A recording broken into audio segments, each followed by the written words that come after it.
Alors, l'hormone antimullérienne, c'est une hormone qui est sécrétée par l'ovaire. Elle est sécrétée par les follicules qui sont à l'intérieur de l'ovaire. Et le follicule, c'est le gardien de l'ovocyte, de l'ovule à l'intérieur de l'ovaire. Donc, il faut voir l'ovaire comme un sac de billes avec à l'intérieur des follicules. Et c'est ces follicules qui sécrètent l'hormone antimullérienne. Alors, cette hormone antimullérienne, elle est le reflet de la réserve ovarienne quelque part et elle va diminuer avec l'âge. Mais pas de panique, hein. On sait qu'on a, par exemple, en termes de nombre de follicules, 400 000 follicules à la puberté, et puis on en a vraiment besoin que de 400 à 500 pendant la période de ce qu'on appelle la vie reproductive, la période où la femme elle peut obtenir une grossesse.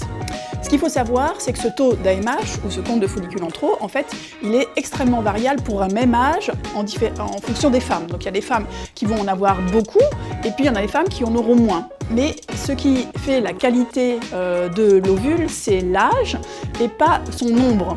Donc ça veut dire qu'une femme à 35 ans va avoir autant de chances d'être enceinte, donc les chances d'une femme de 35 ans, qu'elle ait un niveau d'AMH bas ou qu'elle ait un niveau d'AMH élevé.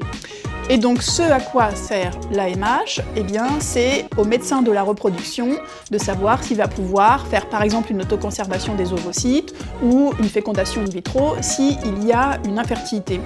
Donc si on reprend cette image du petit sac de billes qu'on a à la naissance et puis qui est percé, on en perd un petit peu à chaque mois.